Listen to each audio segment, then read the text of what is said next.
allegedly had been wearing a wire for the last 2 years. I'm 22 to 24. Yeah, well, prosecutors state that these transactions and the informant's recordings played key roles in linking Lil Durk to the murder-for-hire plan. There's a guy named OTF Jam. It turns out that Jam actually did cooperate against Lil Durk, and the aftermath is rife with blood. According to several street sources, Jam's real name, Casey Hester, has been found dead. And insiders close to the case believe it was a direct retaliation.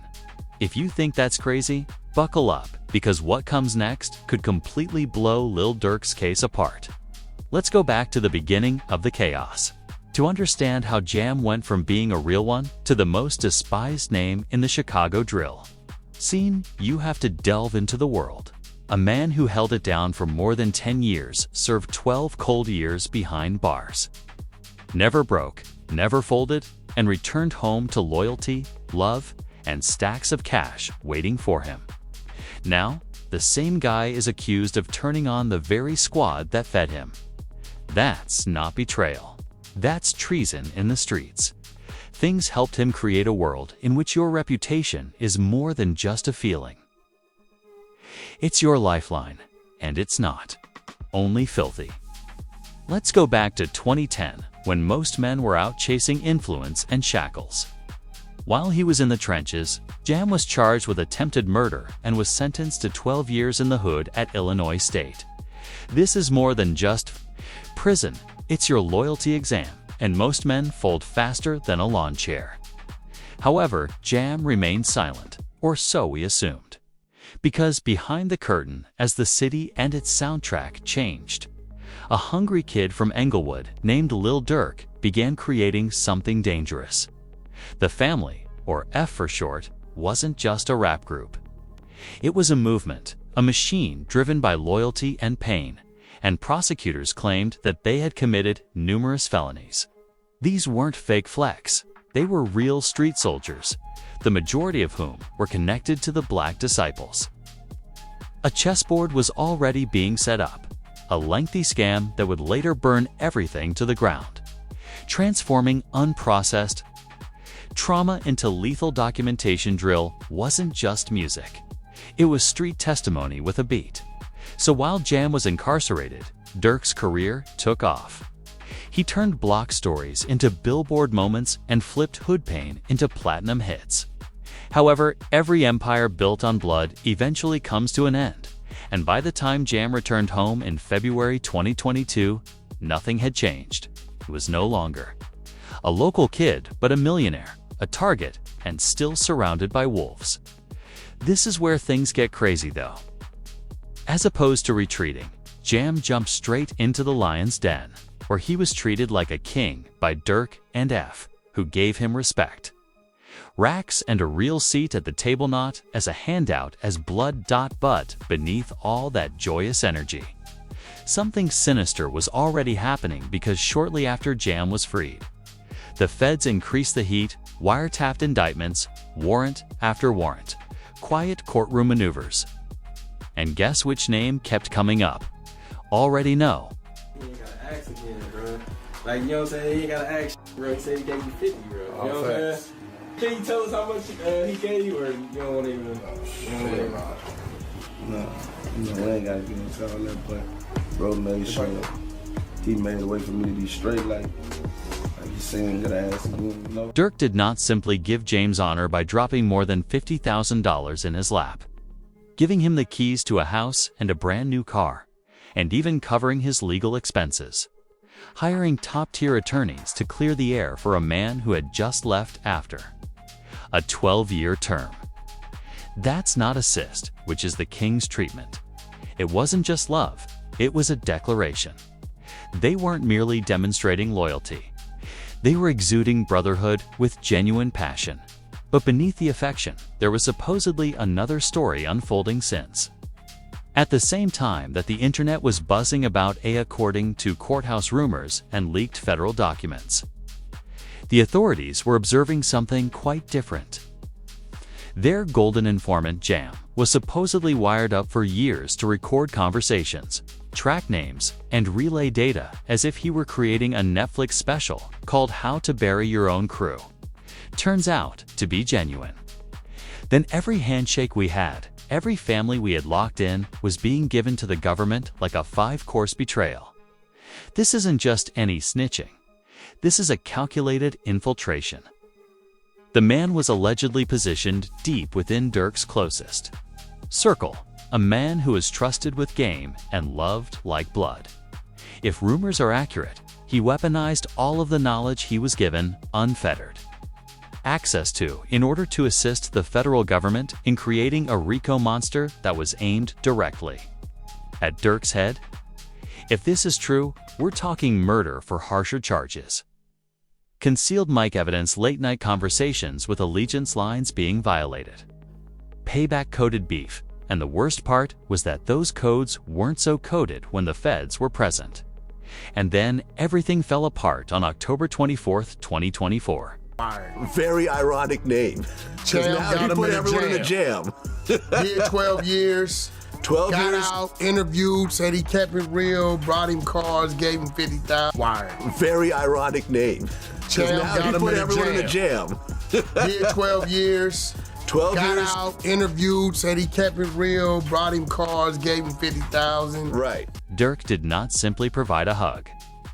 Not only did James bless him by dropping over $50,000 cash in his lap, but he also gave him the keys to a house and a brand new car, and even paid top-tier lawyers to clear his name after a 12-year bid. That's kind treatment, but it wasn't helpful. Underneath the affection, there was supposedly a whole other storyline in play because, while the internet was buzzing about a soldier coming home, the feds were watching. It was a statement that wasn't just demonstrating allegiance, they were living it publicly on full display, something completely different. According to courthouse rumors and leaked Fed docs information, their golden informant was supposedly connected for years to record conversations, log identities, and pass data as if he were creating a Netflix special called How to Bury Crew. If this is genuine, then each handshake a man who was allegedly positioned deep within Durk's tightest circle, a man who was loved like blood, trusted with game-handed secrets, and granted unfettered access, was being served up to the government like a 5-course betrayal. This is not just spitching. This is strategic infiltration. If rumors are accurate, he used everything as a weapon to assist the federal government in creating a RICO monster that was directed directly at Durk's head. If this is true, we're talking murder for more serious charges. Late-night conversations about loyalty lines and payback-coded beef were recorded using hidden microphones. And the worst part was that those codes weren't really coded when the feds were there. And then everything fell apart on October 24th, 2024. The day everything went wrong. This is a hereditary war that's gonna go on forever.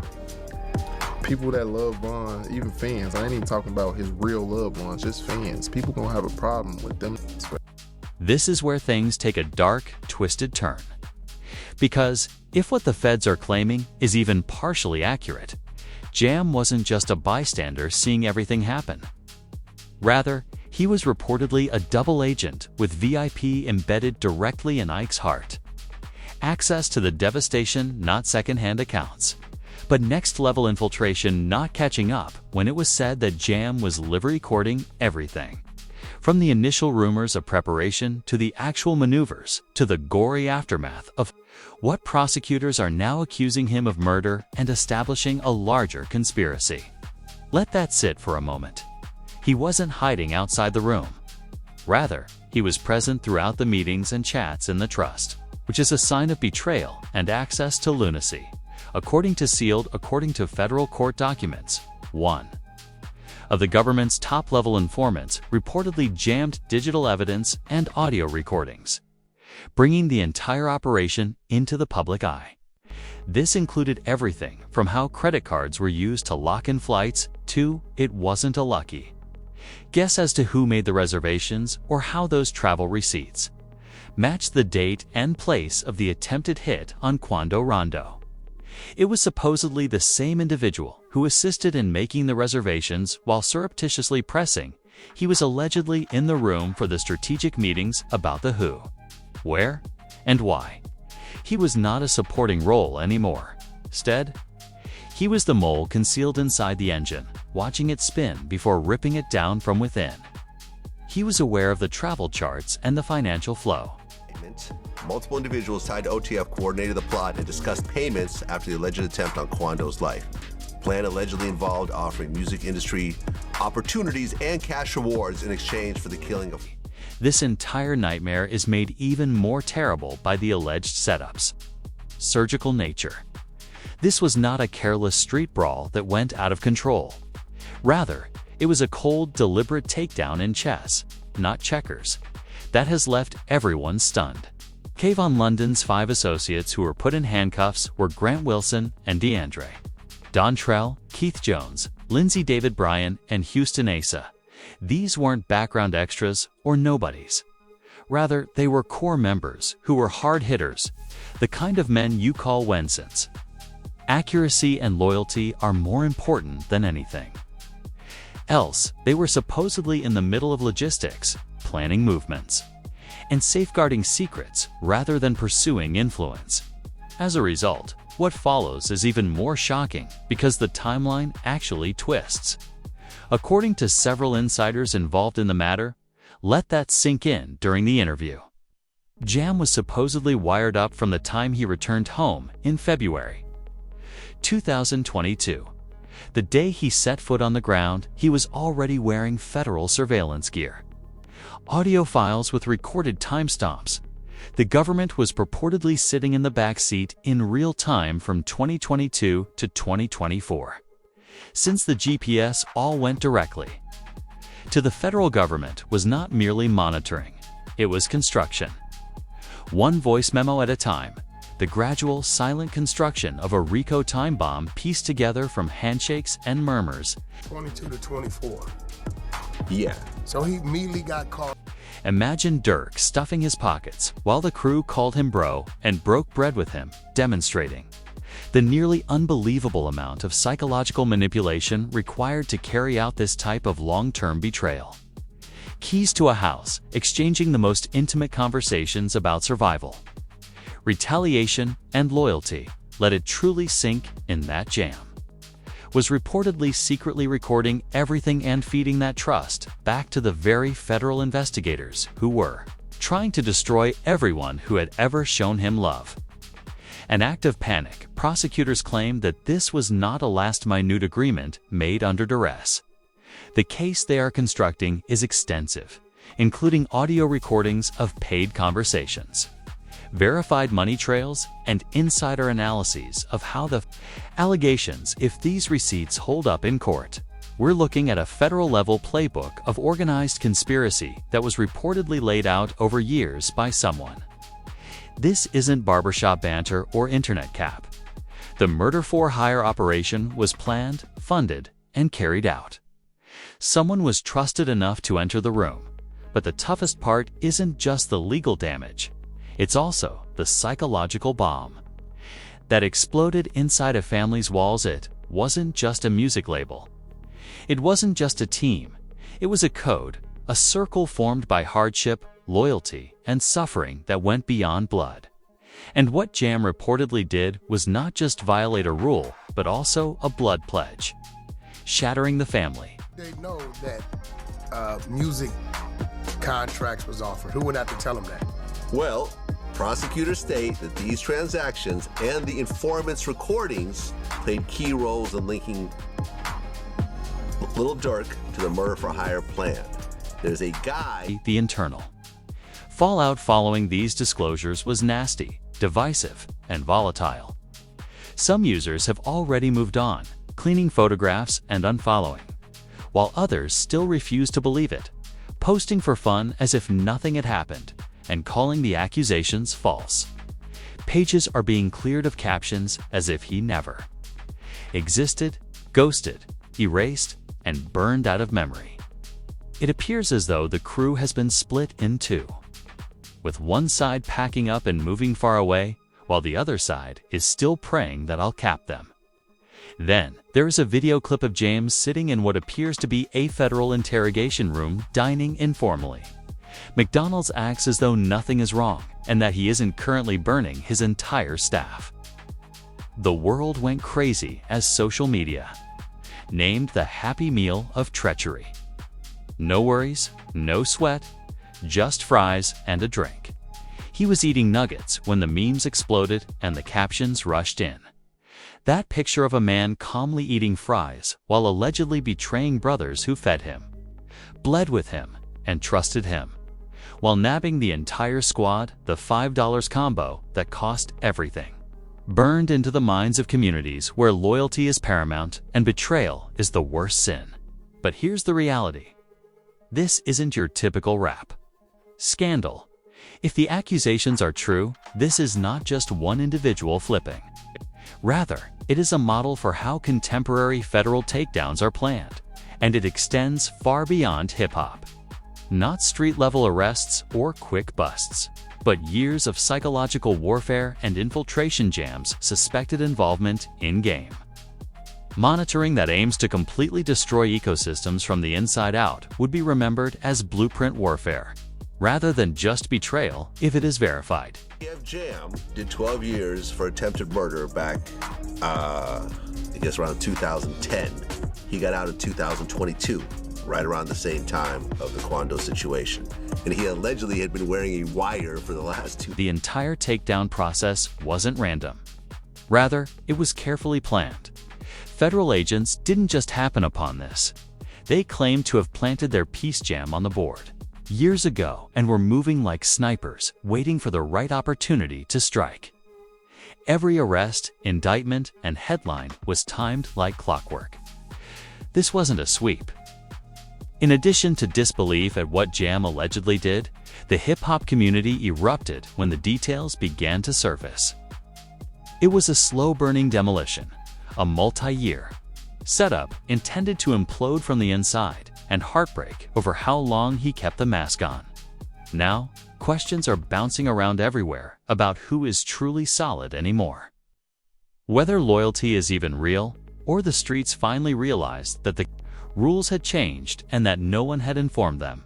But this story was never just about Jam Dots. It was also about the price of betrayal, the collapse of trust, and how government infiltration isn't just about branding. If it was compromised, who will be next? When keeping it real turns into federal discovery files when clout is converted into court evidence, destroying whole communities that were founded on honor, code, and silence. The debris left behind serves as a warning. When your code conflicts with the Constitution, you lose every time. This is what happens when you try to live by street law in a society governed by statutes. Just when many believed things couldn't get much uglier. On December 17, 2024, Jam finally broke his silence from his Instagram post read, "When the discovery comes out, you're going to see I'm not how the feds built their case. I'm going to let the paperwork drop because it's going to tell everything." However, by that point, it was much too late. The internet had turned against him, tarnishing his reputation, shattering his loyalties, and, worse, endangering his life. Since in the whether or not it is accurate, World Jam once asserted that a representative may be executed for only being accused of being a federal asset. Okay. Personally, so my mom's side, they say like Evans, St. Lawrence, all that shit, Evans Mob, his squad, like that. Where Jam is from, he would be considered my op, but he not because of my other people type, because he's from all 79th. Courtrooms are meaningless in the streets because each block has its Goredius. Each block has its own legal system. There is no need for proof, a judge, or a jury, just a whisper, a rumor, or a name floating in the wrong conversation, and the outcome is death. In these neighborhoods, reputation is cash, and trust is invaluable. They call you a snitch, an informant, a target, a walking death sentence, but it's never the police who do it, Trader. It's the same people who used to harass you, the same voices that once cried out allegiance. Now, occasionally, it's strangers who view your betrayal as an insult to the entire community code they live by, which is why one thing has caused the internet to go crazy. One harsh issue is repeatedly posed regarding Jam's safety on Reddit threads, comment sections, and secret street forums. What would happen if Jam appeared in Chicago once more? The response is that he wouldn't survive. Sunset the label is the sentence, regardless of whether it is true or not. And just when you think the story shouldn't get any darker, it does, as the rumors are now turning into something even more horrifying, according to numerous unverified reports. Claim that Lil Durk ordered a hit on Jam's baby mother as a cruel act of revenge for what he perceives to be the ultimate betrayal. To be clear, this hasn't been verified. There is no paperwork, no arrest, but the fact that this rumor is even making the rounds shows you even if the allegations are untrue, the message is clear. There is no safe return when you break the code, and the consequences affect everyone you have ever loved. This illustrates how far things can go when devotion turns into conflict. They're telling me he was actually in Los Angeles. Oh, really? You're saying telling OTF me Jam was in LA? He got caught with a switch, and they're telling me he's kind of the one saying the 50 I got paid was for that. But it's weak because that was to the world. The fact that Jam seemed so real to those who met him, spent time with him, heard his combat experiences, and saw him retain his composure under duress, makes this whole situation even more difficult to accept. No, he isn't him. If he had planned to snitch, he would have done so when they struck him with the double-digit bid. The man did that for 12 years without ever folding and always standing tall. And his reputation for unwavering loyalty may have been the reason he was accused of filial for the job, because this is the bit that no one discusses. The feds have upgraded and changed, and they no longer play checkers. It is said that they are focusing on the men who appear invincible, the ones with soft stories and trembling eyes. If the accusations against Jam are accurate, what we're seeing isn't just treachery, it's federal precision warfare and an infiltration strategy. Street resumes are too stable to ever question the people that everyone believes would sooner die than discuss the true mind game. It's about a new era of strategy when loyalty is turned into leverage and surveillance glides like a ghost from silent plants to money trail monitoring to multi-year psychological operations. It's so deep that it seems impossible. Instead of arresting a few soldiers, the government wants to bring down the entire system and tear away its foundation, including the soldiers who vowed to be bulletproof and thought they were untouchable. And you agree to cooperate? You're getting on that goddamn stand and you're saying exactly what you wrote down, or else you're gonna do life in prison. Living in a world where everyone may be wired, where a single infraction could put you in jail or 6 feet under. This type of paranoia isn't just fear. It's psychological warfare. We're talking about constantly watching over your shoulder, second-guessing every hug, every glance, and every what's good. Bro, it doesn't just alter your behavior, it destroys. It holds ecosystems. Everything that keeps teams, friendships, families, and alliances together dies when trust goes. Let's now address the unspoken issue of the viral headlines claiming that Jam was smoked on camera. When a video of a vicious shooting appeared online in November 2024, the internet went mad, accusing Falcon's sentient Santa Pinto of being evil. The truth is that the footage was misidentified and tragically showed the murder of CJ, a 16-year-old drill rapper from New York, on October 24, 2024. Not Jam. As of May 23, 2025, there is no verified footage. He was shot down in cold blood, and blogs were flooded with comments and street justice. He got what he deserved.